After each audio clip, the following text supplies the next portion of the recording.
J'ai fini par la remarquer dans la Bible, c'est que Dieu exauce toujours le diable.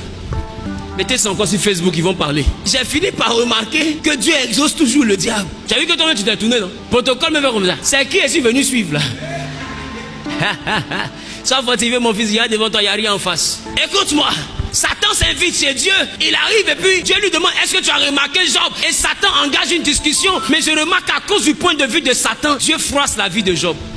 Mais Dieu, tu es déjà Dieu. Est-ce que tu as besoin de prouver quelque chose? Ou bien tu as besoin qu'on te prouve quelque chose? Tu sondes les cœurs, tu sondes les reins. Si Job ment, tu as tous les moyens pour savoir. Tu n'as seulement qu'à rentrer dans son cœur et puis c'est fini. Mais Satan dit à Dieu, laisse affaire de cœur là. Il faut tout lui arracher. Et puis tu vas voir s'il ne va pas te régner. Mais Dieu connaît le cœur. Au-delà du cœur, Dieu connaît des mains. C'est-à-dire que Dieu sait que Job va jamais le régner. Mais malgré cela, Dieu en prive Job de ses enfants. Tous ses enfants meurent. Il perd toute sa richesse. Comme si c'était un plaisir. Mais qui a envoyé ce game-là? C'était Satan. Et Dieu semble avoir pris parti pour lui. Et Job pleure. Jusqu'à la femme de Job dit, maudit Dieu et meurt. Ça suffit pas. Satan répand encore. Il dit, il a tout perdu, non? Mais je te dis que l'homme est prêt à tout pour sa vie. Donc s'il a perdu tout, qu'il t'a pas régné, c'est parce qu'il a encore la santé. Laisse-moi toucher sa santé. Dieu lui dit, va, touche sa santé. Attends, quand il dit laisse-moi, c'est une prière. Quand Dieu dit va, touche, c'est un exaucement. Donc Dieu encore donne une autorisation, un exaucement, un mandat à Satan d'aller toucher sa santé. Or la Bible commence par, il y avait dans le pays d'Out un homme juste, intègre, droit, craignant Dieu et se détournant du mal. Je n'ai pas vu un autre personnage de qui on a parlé comme ça dans la Bible. Mais pourquoi tu le livres à ce que Satan te propose? Je suis en train de dire à quelqu'un, tout ce que tu es en train de souffrir, c'est Satan qui a proposé ça à Dieu. Mais Dieu a validé, comme pour faire plaisir à Satan. Mais en réalité, Dieu a validé pour montrer à Satan que même la difficulté ne peut pas t'envoyer à le régner. Si Dieu exauce ce que Satan demande, mais j'ai envie de te demander, pourquoi toi tu as l'impression que parce que tu vis mal, Dieu ne va pas t'exaucer? Est-ce que quelqu'un vit plus mal que le Satan? Quelle est cette catégorie de chrétiens qui disent que c'est parce que je ne vis pas bien que ma vie est difficile? Mais j'ai envie de te dire, est-ce que Jésus a demandé d'abord que tu prennes un engagement signé de bien vivre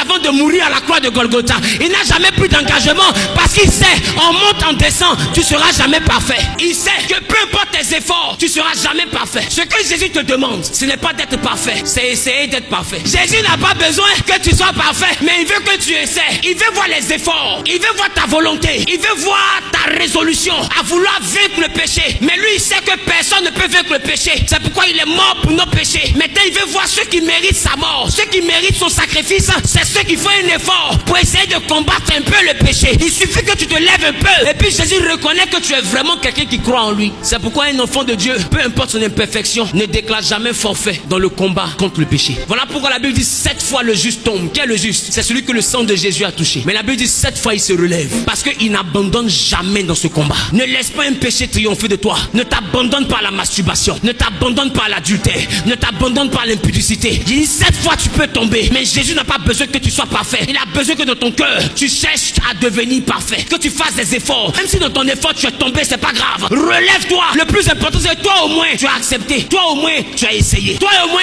tu luttes.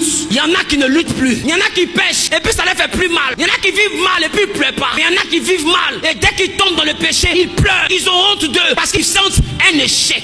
C'est ceux-là qui sont vraiment enfants de Dieu. Parce que la Bible dit c'est l'Esprit de Dieu qui rend témoignage à notre esprit que nous sommes vraiment enfants de Dieu. Si Dieu répond favorablement aux requêtes du diable, c'est pas toi il va laisser. Non, Dieu ne m'entend pas. Toi tu as fait quoi? Et puis Dieu va pas t'entendre. Même si tu es sorcier, je te dis que Dieu peut t'entendre. Demain il t'entend. C'est pourquoi dans ta sorcellerie là, il t'a fait porter sorcellerie pour venir ici. Parce qu'il veut que tu comprennes que ce que tu as soulevé là c'est trop lourd pour ton âge. Il faut qu'après ici là que tu acceptes de laisser ça pour venir vivre librement. Qui a dit amen bien? Il m'a envoyé pour te dire que même si tu as tué tes 3 enfants, tu as bloqué la vie de tes frères, tu as anéanti le travail de ton papa, il t'entend. Et puis il a suffisamment d'amour pour te pardonner et pour commencer avec toi une nouvelle saison. Même si tu es drogué, il t'entend. Regarde, quand Jésus croise le fou de Gadara, je comprends encore que Dieu écoute toujours ce que Satan lui dit. La Bible dit les démons priaient le Seigneur. La Bible dit il priait Jésus de les envoyer dans le troupeau de porcs et de ne pas les jeter dans le vide pour ne pas que Belzébul les tourmente. Et Jésus leur dit, comment voulez-vous cacher? Allez-y. C'est que Jésus exauce leur prière. Si des démons appelés légions ont été capables de maltraiter un homme, et malgré ça Jésus dit, si vous partez dans le vide, on va vous maltraiter là-bas. Alors moi-même Jésus, je ne veux pas qu'on vous maltraite dans les airs. C'est où vous pouvez vous cacher? Ils disent non, dans les ports. Alors Jésus préfère qu'ils aillent dans le port pour ne pas qu'on les maltraite. J'ai envie de me demander, nous on cherche les démons pour les tuer. Pour les envoyer, on va les maltraiter, ça va finir. Regarde l'amour de Dieu. Son amour va jusqu'à protéger des rebelles. Maintenant j'ai envie de te demander, des gens qui se sont rebellés contre le trône, Dieu leur a pardonné. C'est toi qui vas chercher le mari de quelqu'un là. C'est toi, Dieu ne va pas pardonner.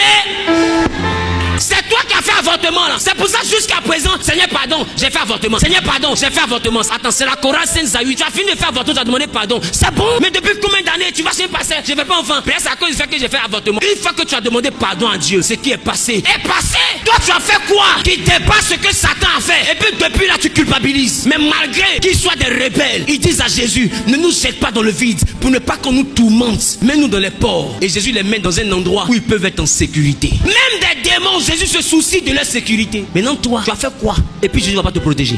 Entre celui qui boit Koudoukou et puis celui qui fabrique, qui est plus mauvais? C'est pourquoi vous voyez que la loi, c'est où les drogués se trouvent. Mais les petits drogués on fait rien, eux c'est le dealer on cherche. Parce que le dealer est plus méchant que le drogué. C'est à cause du dealer qui a le drogué. Non, le drogué, lui on l'envoie en centre de désintoxication. Mais le dealer, lui on l'envoie à la maca. Ils n'ont pas la même sentence. Parce qu'ils n'ont pas la même mission. Le drogué est victime de la mission du dealer.